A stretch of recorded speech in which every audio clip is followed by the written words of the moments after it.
Somos los autores de una película única en el mundo. Rodada en 3 dimensiones y narrada por nuestra voz interior. Esta es la película de nuestra consciencia.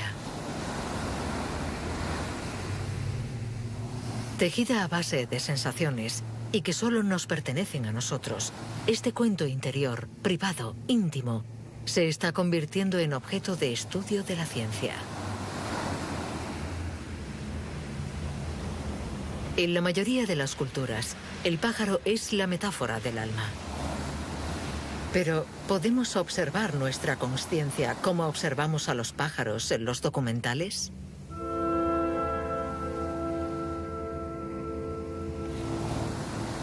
¿Qué puede decir la ciencia sobre este yo que constituye nuestra experiencia de la vida y del mundo?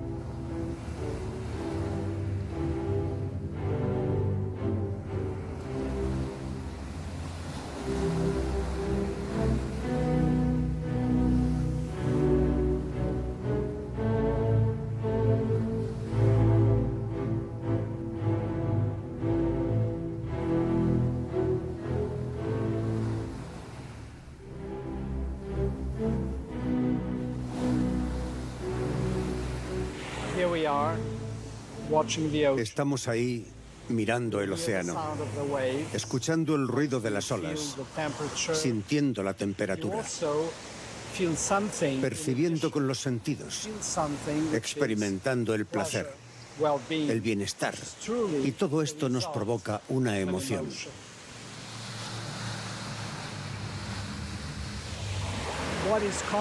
La consciencia en ese momento, para mí, es la unión de cada una de esas partes. Y curiosamente, lo que otorga unicidad a la consciencia proviene muy probablemente del hecho de que todo esto me está sucediendo a mí. Es una experiencia de mi cuerpo. Ser consciente significa sentir lo que pasa en el interior y en el exterior de nuestro cuerpo. El componente realmente fundamental es lo que siento en mi interior. Sin esto, no hay consciencia.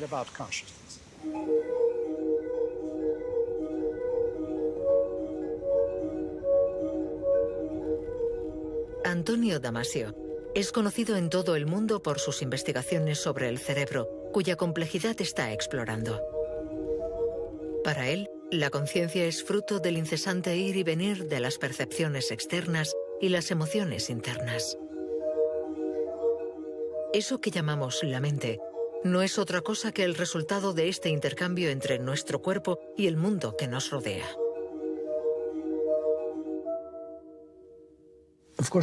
Estamos hechos de materia. Esto es evidente. Nuestras células, nuestros tejidos, todo es materia. Todo está hecho de moléculas que a su vez están hechas de átomos y estos de partículas. Todo eso es materia, pero una materia organizada de forma extremadamente compleja. Y en este nivel de complejidad es donde algo nuevo emerge.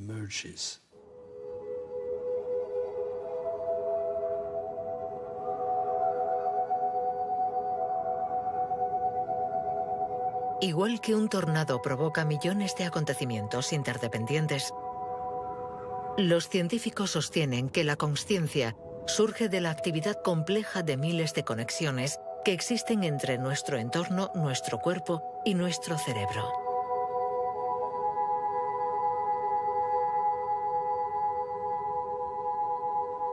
¿Cómo se entiende que la materia sea el origen de la mente? Durante la evolución, siempre ha estado muy presente la idea de trasladar al interior del organismo una representación del exterior. Y la conciencia, o eso que llamamos mente, es finalmente la capacidad biológica surgida a lo largo de la evolución de crear en nuestro cerebro una representación cada vez más sofisticada del mundo exterior.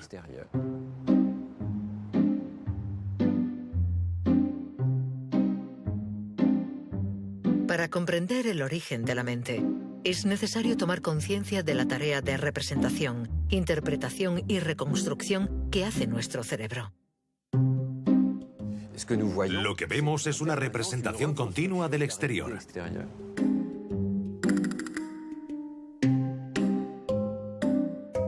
Las ilusiones visuales nos ofrecen decenas de formas de manipular la conciencia libremente. Si, por ejemplo, miramos este tablero, vemos las casillas, un peón negro, otro blanco, no hay ambigüedad. Pero si lo miramos de cerca, el color de las casillas y de los peones es exactamente el mismo. Es el mismo nivel de grises que penetra en nuestra retina.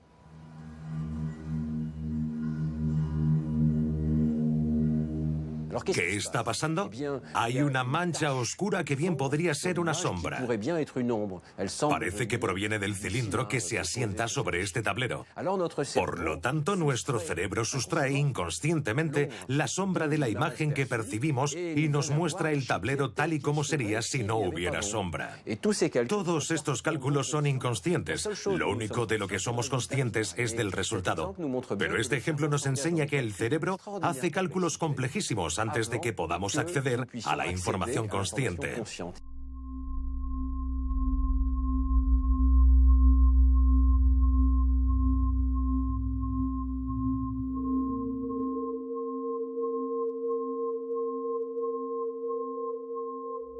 Hay numerosos experimentos que nos permiten demostrar que el cerebro trata informaciones de las que no somos conscientes.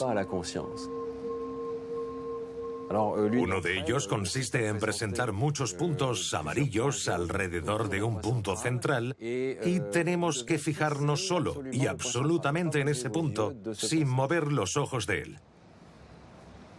Y veremos que si miramos durante un rato este punto central, los puntos amarillos que al principio eran visibles desaparecerán.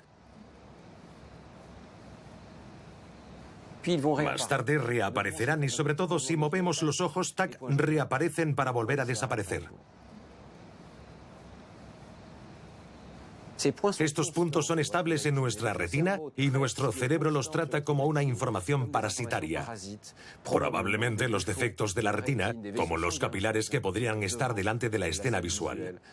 Así el cerebro los elimina porque solo le interesa la percepción del mundo exterior y esos puntos no parecen venir de fuera. Son muy estables para venir del exterior.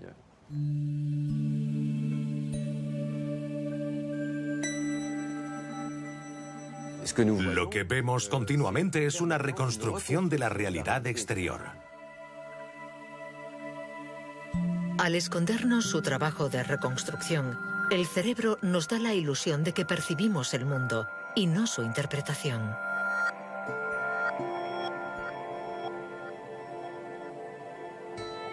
¿Cómo podemos saber entonces aquello que da origen a la conciencia? Hemos elegido una estrategia muy sencilla. Hemos tomado a algunas personas adultas, despiertas y conscientes, pero les hemos presentado la información al margen de la consciencia mediante imágenes subliminales. ¿Ve usted correctamente? Sí.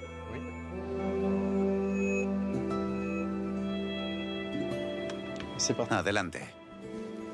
En esta experiencia presentamos una cifra durante un tiempo muy breve, 16 milisegundos.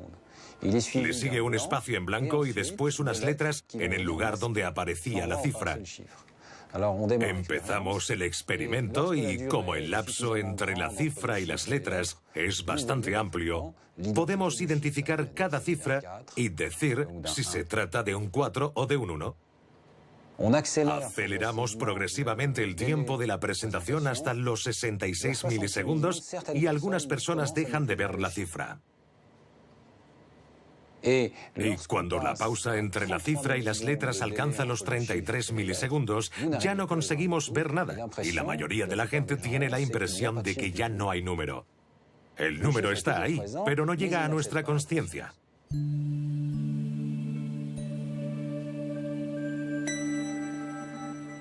Gracias a la imagen médica, podemos seguir el tiempo completado de la secuencia temporal que conduce desde una cifra en la pantalla hasta su representación. En primer lugar, el número debe llegar a la retina, cuyas neuronas son sensibles a las manchas de luz que componen la imagen. Entonces, este estímulo es tratado por las áreas de visión del cerebro y durante aproximadamente 200 milisegundos, estas áreas analizarán inconscientemente la forma y reconocerán qué objeto es. Pero el cerebro puede conocer el objeto antes de que lo hagamos consciente.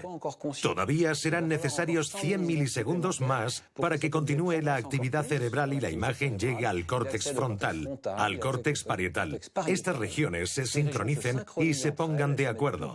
Determinan que es una cifra, el 2, y solo entonces la representación se hace consciente. La actividad cerebral no es en absoluto la misma en función de si vemos o no el número. En ambos casos, el tratamiento inconsciente es idéntico. Pero cuando vemos el número, el cerebro destella. Ese destello es la firma neuronal de la conciencia.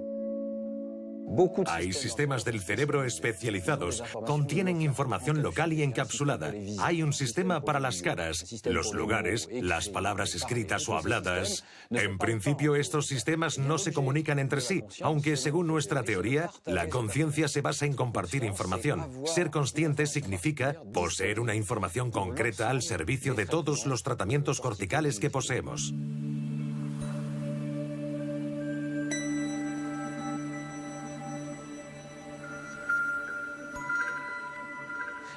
No sabemos cuándo tiene lugar el primer momento de consciencia. Sería interesante saber cuándo sucede por primera vez. Es evidente que el bebé en el útero tiene movimientos que, aunque sean coordinados, pueden haberse producido de forma refleja, sin ser conscientes.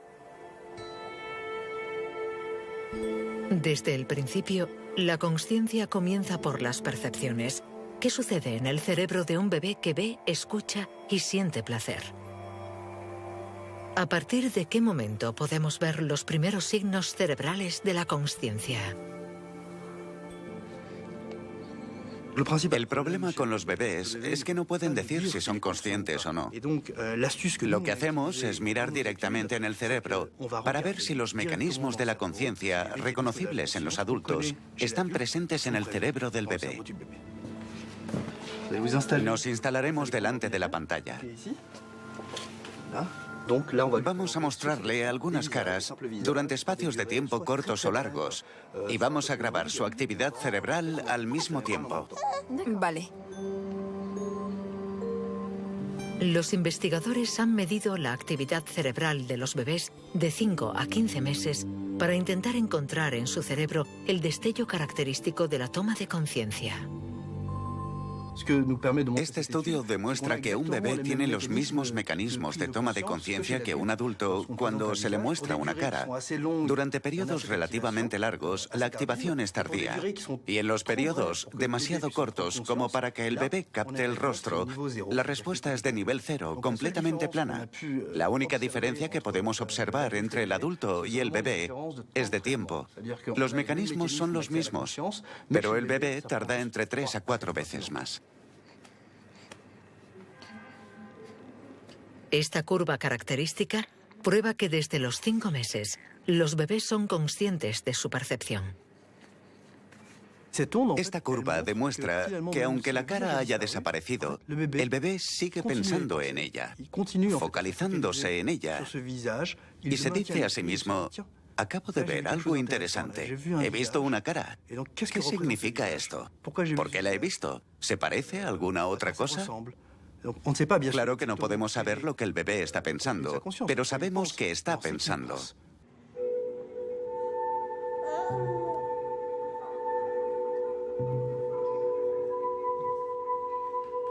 Ser conscientes de una información no significa que tengamos conciencia de nosotros mismos.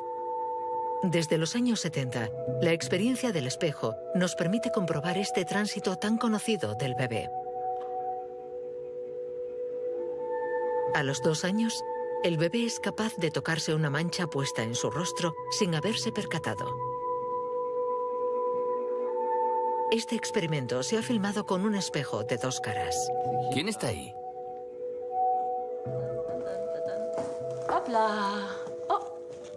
¿Quién está ahí? Con 24 meses, Flor pasa claramente la prueba. Melson, de 18, todavía no. ¿Sabes quién está ahí?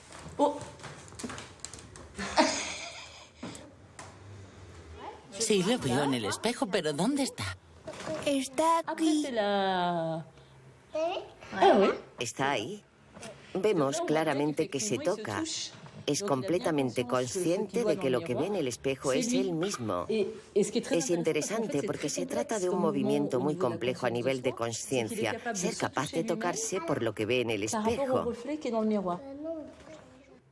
Mira lo que hago.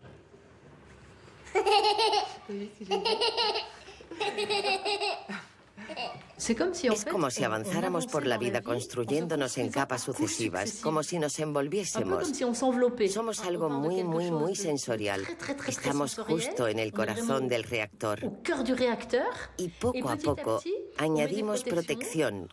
Comenzamos a reconocernos, a vernos, a representarnos, a tener una imagen propia. Pero estas capas que contienen parte de nuestra realidad, al mismo tiempo están fabricadas con pensamientos, creencias, sistemas de valores que no nos pertenecen, pero que hemos tomado para adaptarnos al mundo, para ser amados. La base de todo es la necesidad de ser amados, por eso nos construimos todas esas capas. Este es el cerebro. Mira lo que hay dentro.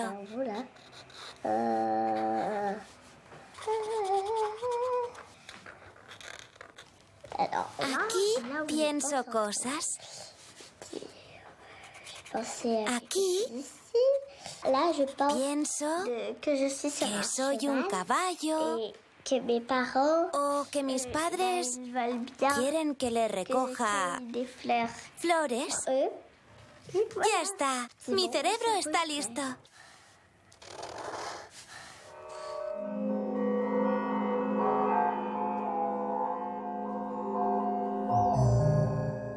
La conciencia es como una imagen de nosotros mismos que nos refleja permanentemente. Procede de lo que percibimos a través de los sentidos, pero los sentidos solo pueden capturar aquello que se corresponde con lo que ya tenemos dentro, es decir, es una especie de filtro.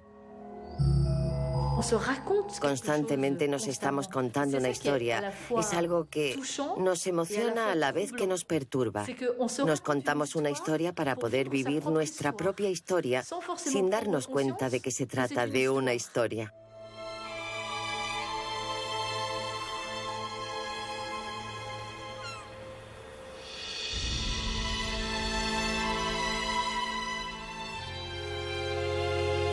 Como lo expresa bellamente Nancy Houston, somos la especie de los mentirosos. Nos contamos fábulas inocentemente. Con los mismos métodos que los fabuladores, creamos la ficción de nuestra propia vida.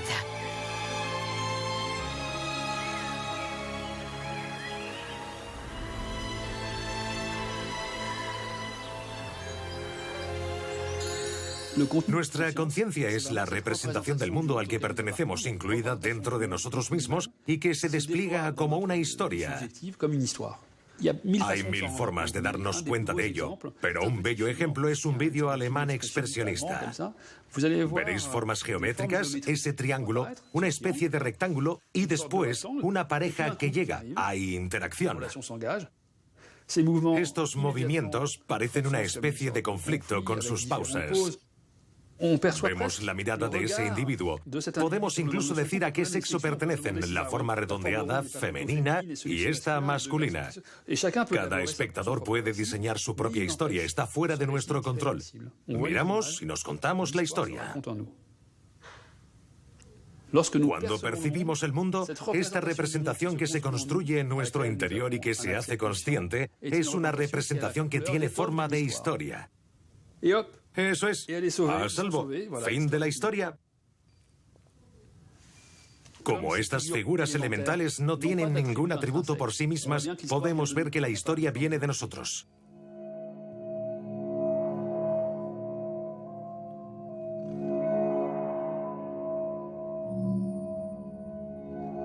¿Por qué? ¿Por qué le damos sentido? No sabría responder a esta cuestión, pero no podemos escapar del sentido, estamos prisioneros en él.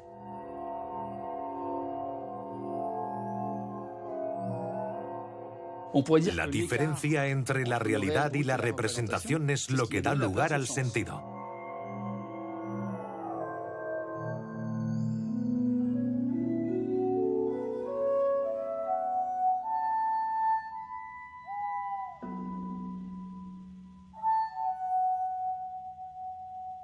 A lo largo de los días, nuestra fábula interior se interrumpe, divaga y vuelve a empezar de nuevo. Dormidos o despiertos, concentrados o en la luna, nuestra conciencia oscila a su antojo de un estado a otro.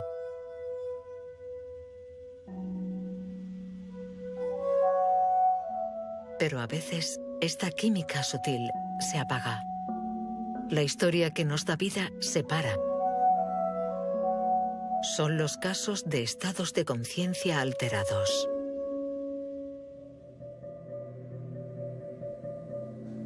¿Qué es la consciencia? ¿Cómo la explicamos? ¿Es una cuestión de actividad neuronal? ¿Sabemos dónde encontrarla? ¿Es este diálogo que tengo conmigo mismo en este momento? No. No podemos reducir la consciencia al simple hecho de tener o no un lenguaje o una comunicación.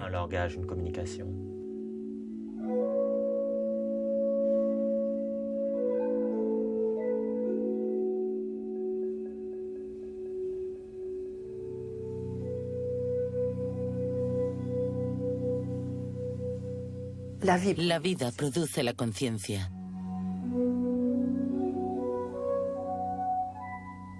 Tenemos que vivir con Nathan. Lo poco que tenemos, que no es gran cosa, lo poco que tenemos, hay que estimularlo, este estado de conciencia. Sigue el espejo con los ojos. Otra vez. Genial. Fue un accidente de coche. Lo típico de alguien que va conduciendo demasiado rápido porque ha bebido. Y cuando llegamos, la policía nos dijo, no sabemos qué hacer con el niño está muerto. Lo llevamos al hospital a cuidados intensivos y estuvo en coma 4 años. Nathan, mírame. Nathan, ahora cierra los ojos muy fuerte. Ciérralos. Muy bien, genial. Genial, lo has hecho muy bien. Él siempre está buscando esa vocecita que le viene de cuando en cuando, pero que por desgracia no tiene todo el tiempo. A veces está completamente ausente. Puedes preguntarle, hacer lo que quieras, come, bebe, no importa, está completamente ausente. Y otros días está presente. No tengo voz. Estoy muerto. No estás muerto, Nathan. Todavía no. Estoy muerto. No, todavía no. Eso más tarde, ahora no. Cálmate, Nathan. Mamá está aquí.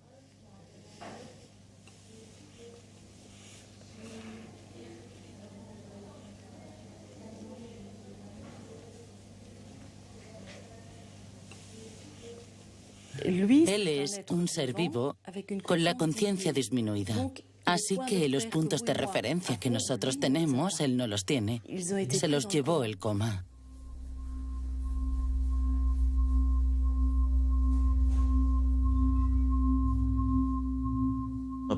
Nuestros pacientes no están dormidos o despiertos.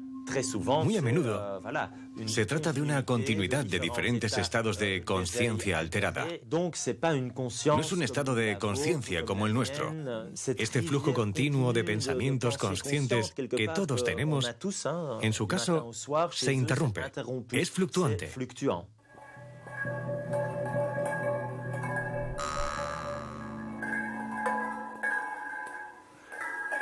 Cuando la consciencia de un paciente fluctúa, necesita comunicarse a través del lenguaje o de algún otro código para que sepamos que está consciente. Pero los pacientes con parálisis no pueden revelar nada de su estado mental. Tras exámenes intensivos y repetitivos, más de un tercio de los pacientes en estado vegetativo consigue mostrar signos mínimos de conciencia, a pesar de las apariencias. Cuando los médicos se plantean la pregunta de la conciencia, lo que quieren saber es, ¿hay alguien ahí? O dicho de otro modo, ¿frente a mí hay alguien que piensa, que siente, que tiene una vida en primera persona? Mírame. Estoy aquí, a tu derecha. Mírame. Mueve los dedos, la mano, inténtalo. Si el paciente no puede comunicarse, debemos ver su actividad cerebral para comprobar su estado de conciencia. Te pondremos un casco de electrodos y escucharás unos sonidos. Es para ver si reaccionas a ellos, ¿de acuerdo? Vamos a empezar. La idea del test consiste en que cuando estamos conscientes, siempre somos conscientes de algo. Por ejemplo, los sonidos.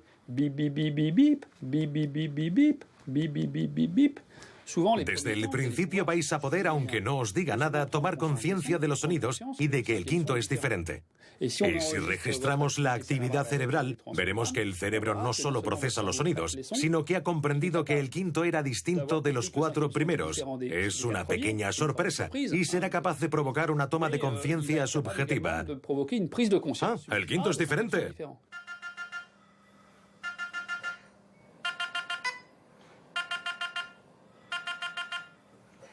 Con este simple test auditivo, los investigadores han encontrado el medio de ver la huella de esta pequeña sorpresa en el cerebro. La presencia de esta huella indica que el enfermo está consciente. Aquí vemos que cuando hemos activado los sonidos, ha habido una respuesta de su cerebro a los primeros sonidos. Pero lo importante es que casi 3 décimas de segundo después de que el quinto haya sonado, y dado que este era diferente, inesperado, hemos tenido algo enormemente positivo, que no existía cuando el quinto sonido era como los demás. Es la señal de la toma de conciencia.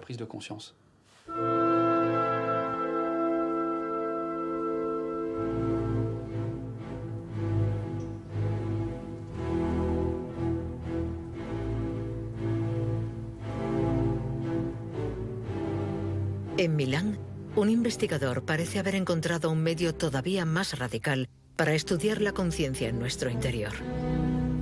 Ha inventado una especie de conscientímetro que mide la amplitud de nuestros estados de conciencia y de vigilia. Cada día morimos. En el sueño profundo, nuestra conciencia desaparece. Cuando yo tenía unos 8 años, antes de irme a dormir, me esforzaba por llegar al límite. Quería sentir lo que es estar muerto. No es el silencio puro, ni tampoco el negro absoluto. Todo desaparece.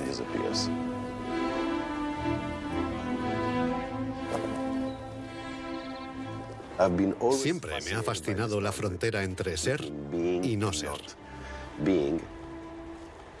Y cuando la conciencia se va, tenemos que entender lo que hace el cerebro. ¿Qué pasa ahí dentro?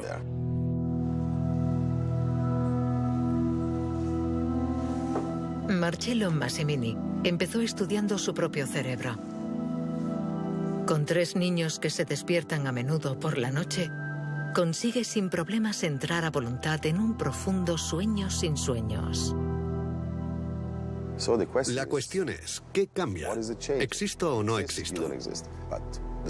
En ambos casos, la estructura del cerebro es la misma. Sabemos que el cerebro no se apaga. A veces la actividad cerebral es incluso más fuerte, pero la conciencia desaparece. Este es el misterio al que nos enfrentamos. Hemos partido de la idea de que observar la actividad no era suficiente. Era necesario golpear el cerebro y escuchar el eco producido por esta estructura. La idea de Marcello era administrar un impulso electromagnético y medir cómo esta señal se propaga en el interior del cerebro. Esta es la sonda magnética.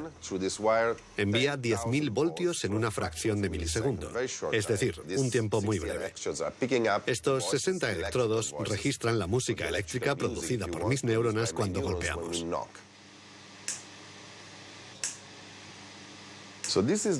Este es el eco de mi cerebro. Así podemos ver el grado de complejidad. La sinfonía es compleja mientras estoy aquí y ahora, y debería ser sencilla y aburrida cuando estoy durmiendo.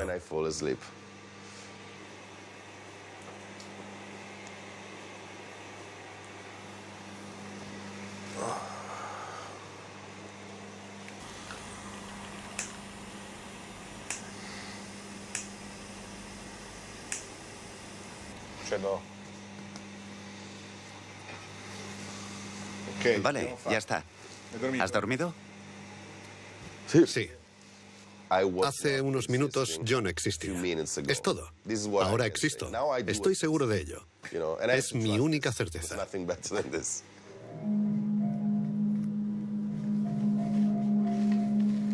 Al comparar su cerebro despierto y después dormido, esto es lo que Marcello ha descubierto.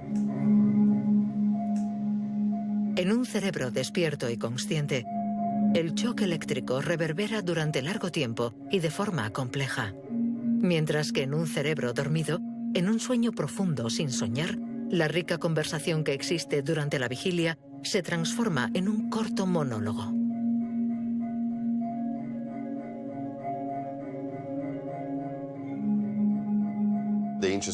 Lo interesante es la respuesta durante el sueño.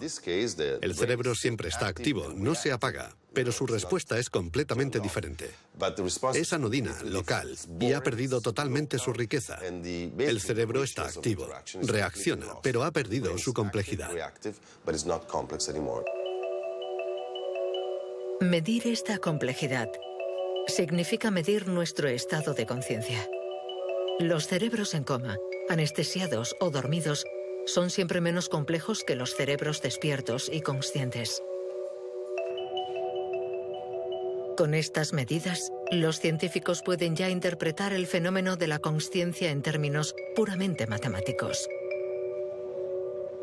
Todavía no podemos explicar la consciencia, pero podemos medir la complejidad de su eco. Este eco es la música de la conciencia. Es la reflexión de una estructura magnífica, de una catedral donde los ecos viajan y se propagan. Es la expresión de un potencial, un maravilloso trozo de materia.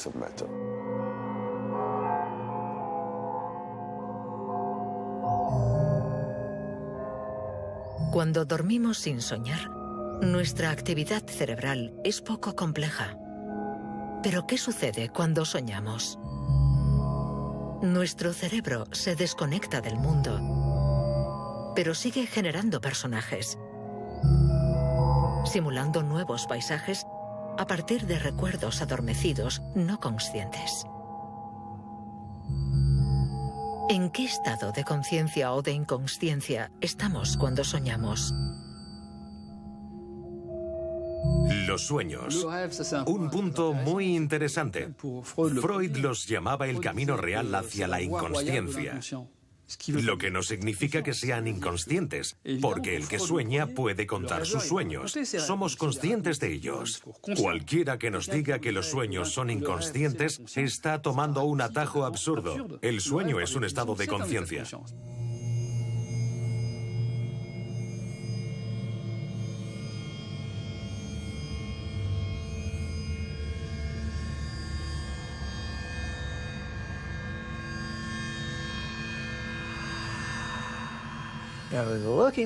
En 1978, yo buscaba un medio para estudiar la conciencia.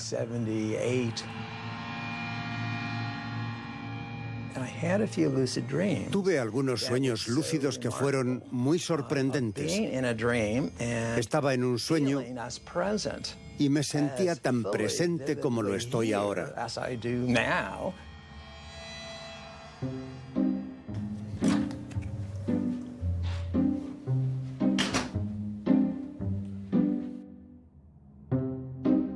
El sueño lúcido significa soñar y saber que estás soñando.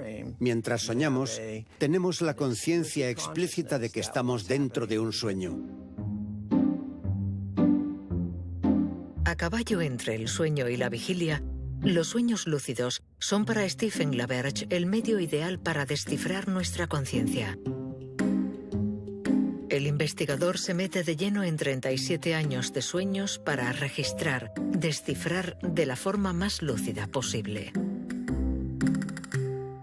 Y descubre que la consciencia no es más que una clase especial de sueño. Así es como funciona. Durante la fase REM, el cerebro está encendido, está totalmente activo y es natural que produzca una simulación de la realidad.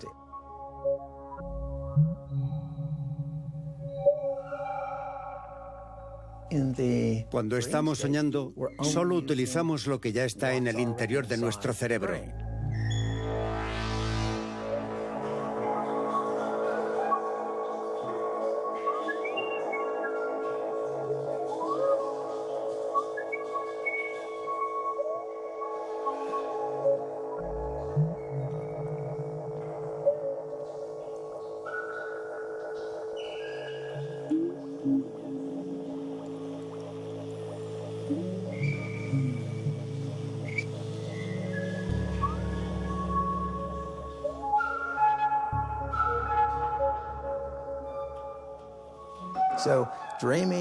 Se podría decir que percibir la realidad es soñar la realidad.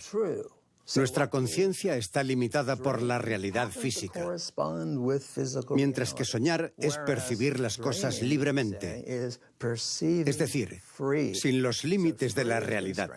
Los sueños no están condicionados por las leyes de la física ni de la sociedad, solamente por nosotros.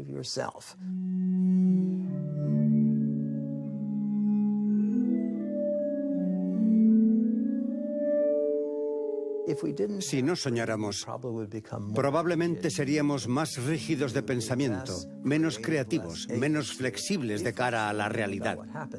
Los sueños son extraños. Suceden cosas que no tienen sentido. Y lo que llamamos extraño es la otra cara de la creatividad.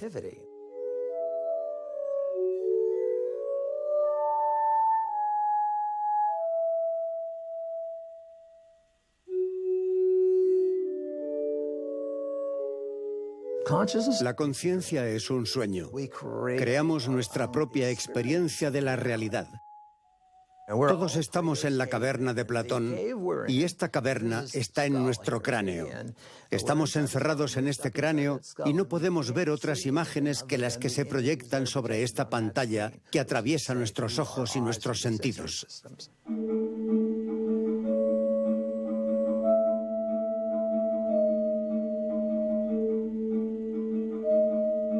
La conciencia es el reino de las ilusiones. Cuando soñamos, tenemos la intuición de que nuestro espíritu se va de nuestro cuerpo. ¿Quiere esto decir que nuestra conciencia es nuestro espíritu? ¿Cuál es el papel de nuestro cuerpo en nuestra conciencia?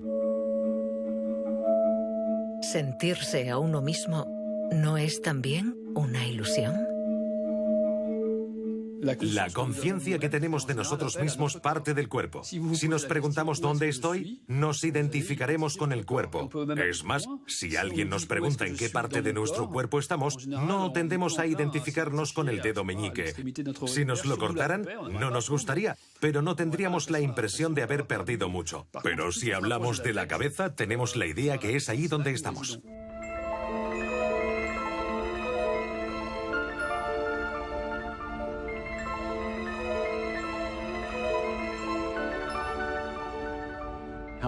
¿Cómo podemos tener un sentimiento de identidad que experimenta el mundo y que vive en el interior de nuestro cuerpo?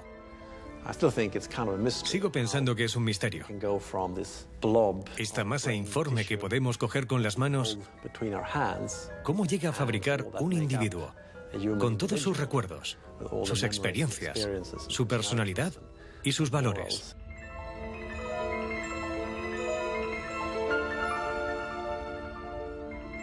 Estamos en Estocolmo, en la iglesia donde Descartes fue enterrado en 1650. Una de las ideas clave de Descartes era que el alma y el cuerpo físico están hechos de sustancias distintas.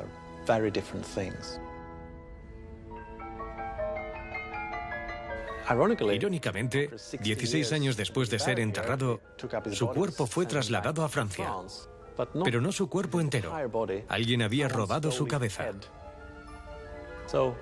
Es una verdadera paradoja para alguien que pensaba tanto en la unión del alma y el cuerpo, haber sido enterrado sin cabeza.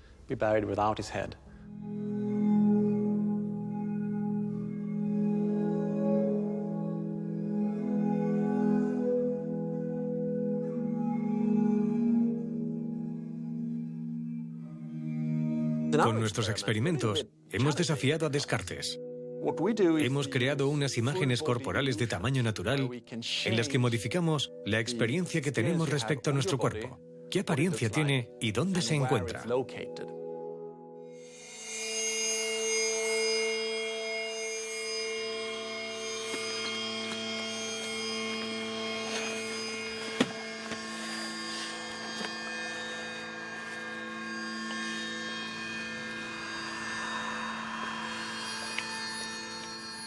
Pondré tus piernas rectas. Bien. Ahora colocaré 2 electrodos sobre sus dedos para poder medir su ansiedad. ¿Vale? Vamos a ponerle el casco. Mueva un poco la cabeza. El sujeto de la prueba lleva un casco con 2 pantallas conectadas a 2 videocámaras situadas en la cabeza de la muñeca, mirando hacia abajo. Primero tocamos a la muñeca, sus piernas, por ejemplo, y al mismo tiempo acariciamos las piernas de la persona, sincronizando los toques de la forma más perfecta posible, sin dejar de acariciar las mismas partes de los 2 cuerpos en la misma dirección. Y como las caricias son simultáneas, el cerebro interpreta estas sensaciones visuales y táctiles como «soy la muñeca».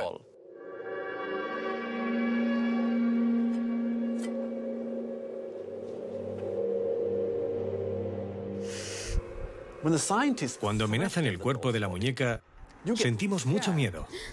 Empezamos a sudar. Y esto podemos medirlo. Es una prueba objetiva. El sentido común nos dice que tenemos un cuerpo, que vivimos en un mundo real. Eso es. Pero este experimento nos dice que no es así de simple. La experiencia consciente que tenemos del mundo y del cuerpo es una creación. Es una experiencia creada por nuestro cerebro.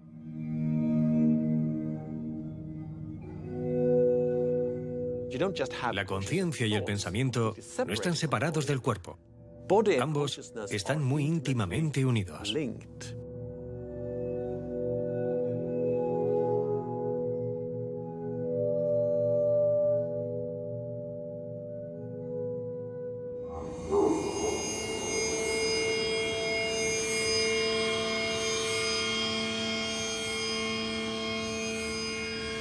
Para los científicos, nuestros pensamientos y nuestras emociones no surgen de un espíritu inmaterial, sino de un cuerpo y especialmente de un órgano, el cerebro.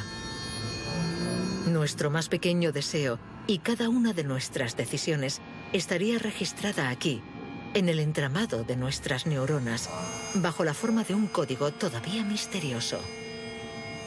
Pero todavía no sabemos quién decide en mí.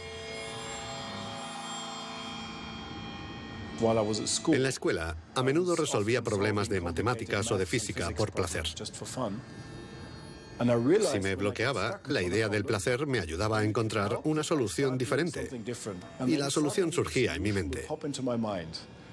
Eso me fascinaba porque yo me preguntaba, ¿quién hace los cálculos? ¿Quién resuelve el problema?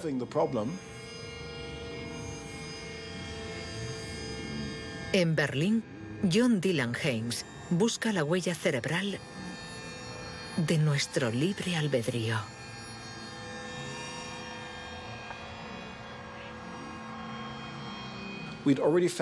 Ya hemos demostrado que podemos predecir las intenciones de alguien a partir de su actividad cerebral. Pero la gran pregunta es, ¿podemos decir anticipadamente qué decisión tomará alguien en el futuro? ¿Será posible, gracias a un escáner, predecir las elecciones de una persona antes incluso de que sienta que se ha decidido?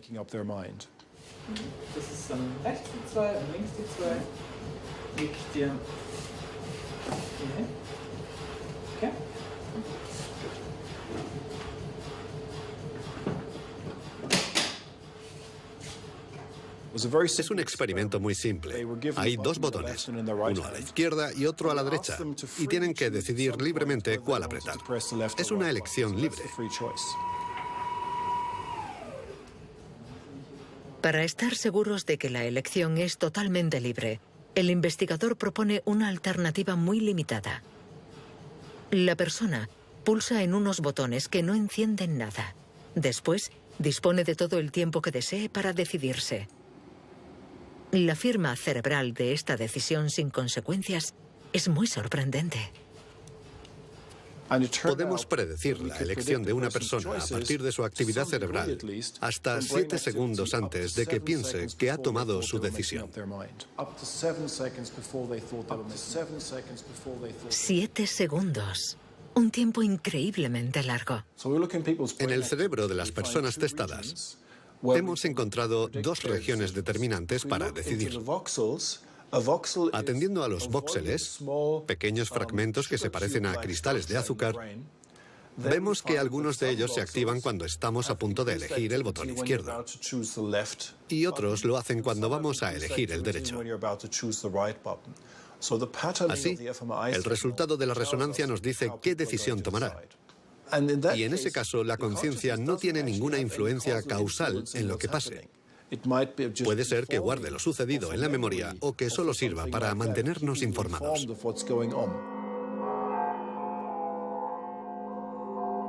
Este experimento solo hace la prueba sobre una minúscula decisión sin ningún objetivo. Pero ¿qué sucede con nuestras decisiones complejas? ¿Surgen de una suma de pequeñas decisiones tomadas en secreto por nuestras conexiones neuronales? ¿O bien existe un yo consciente capaz de influir en nuestros mecanismos inconscientes?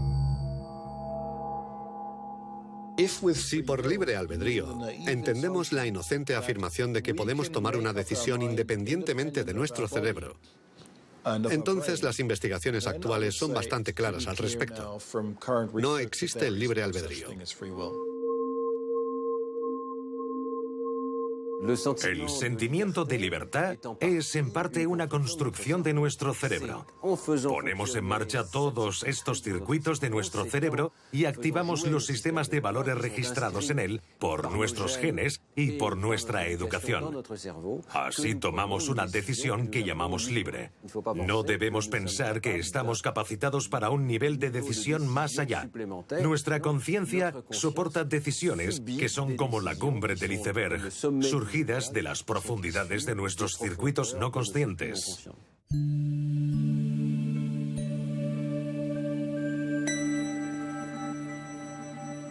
Es posible que haya un 95 o un 98% de actividad cerebral inconsciente.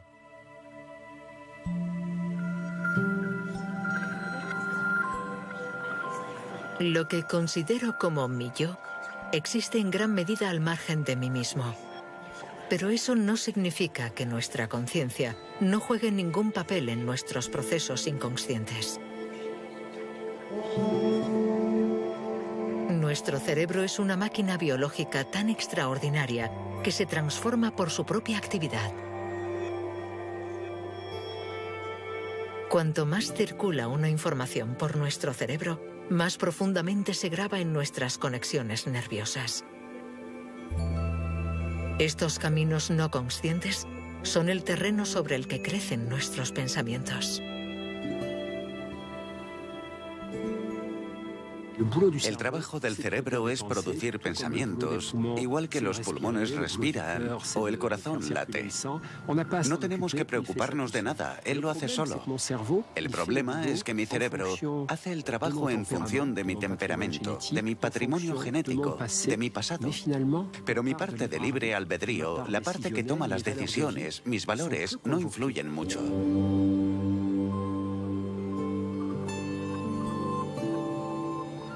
Cuanto más consciente soy de lo que me está sucediendo y mayor conciencia tengo de cómo estoy viviendo mi vida, mi experiencia, más aumenta mi libertad.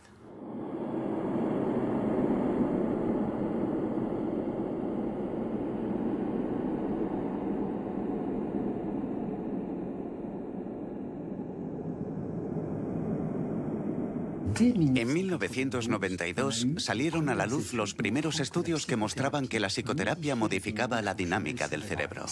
Es un dato histórico, porque por primera vez se comprobó que los esfuerzos puramente psicológicos y comportamentales modificaban el funcionamiento de un órgano, en concreto el cerebro. La meditación produce el mismo efecto. Visto desde fuera parece mágico, pero en realidad es lógico.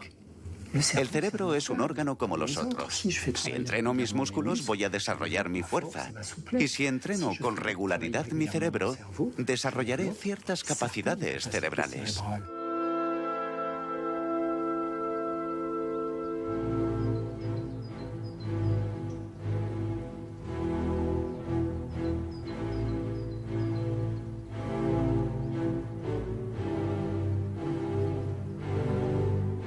Pero, ¿cómo puede la consciencia influir en el funcionamiento de nuestro cerebro?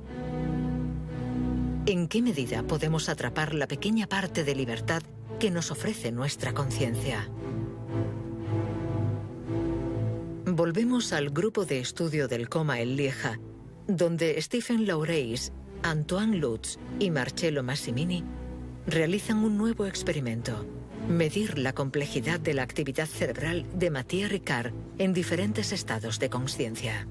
Mathieu Ricard es extraordinario. Tiene una tesis en biología molecular con un premio Nobel en el Instituto Pasteur. Y también ha estudiado durante más de 30 años con grandes maestros de la tradición budista. Ha realizado entre 30 y 50.000 horas de meditación. Y puede pasar fácilmente por diferentes estados, como este de presencia abierta que nos interesa hoy. Perfecto. Ahora a comer. He pasado 12 horas seguidas, 2 días en un escáner, etc., situándome en diferentes estados. Desde la presencia abierta, que es el estado de conciencia más claro y lúcido, hasta un estado que llamamos de opacidad cognitiva inducida, que es un término técnico para designar el estado de máxima estupidez que podamos imaginar, un estado de torpeza autoinducida. ¿Qué sucede en el cerebro de Mathieu Ricard cuando por propia voluntad y de forma subjetiva pasa de un estado de conciencia aumentada a un estado de conciencia disminuida? El resultado de este experimento es sorprendente. Mathieu Ricard consigue solo a través de su pensamiento cambiar la complejidad de su actividad de un 20 a un 30%. Estos resultados son muy preliminares.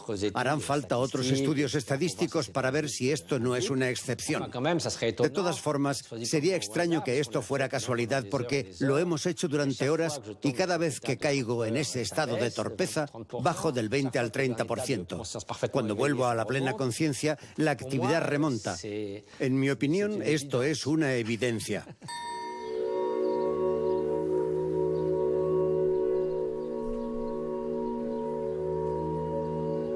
Nuestro cerebro puede modificar su propia forma de funcionamiento, y solo con el pensamiento.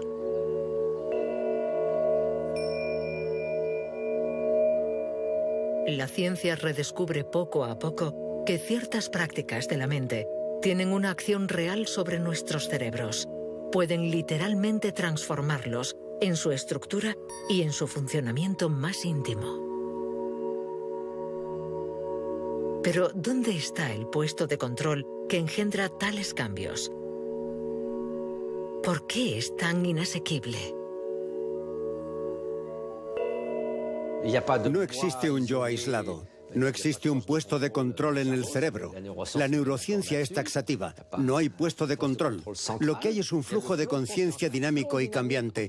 Un flujo experiencial. Momento a momento, cada uno determina el estado del siguiente. Y el conjunto de experiencias pasadas hace que mi estado presente refleje la historia de este continuum. Unas las recuerdo, otras no. Pero en esto consiste este continuum. No hay más.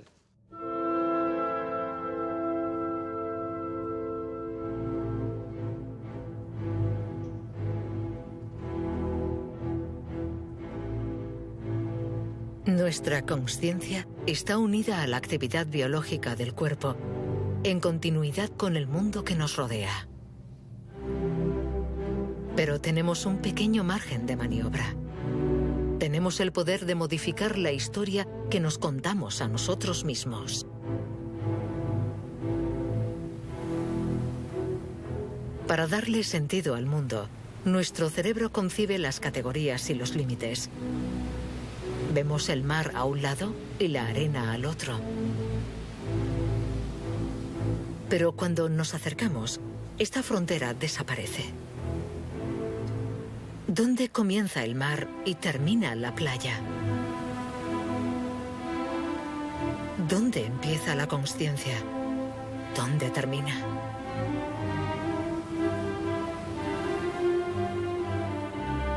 No existe un yo aislado que decide, separado del mundo, sino una red de relaciones hipercomplejas. Nuestra conciencia es una historia. Ese cuento colectivo, a la vez que singular, nos habla de la complejidad del mundo, de la inconsciencia maravillosa de los miles de fenómenos que hormiguean entre nosotros y a nuestro alrededor.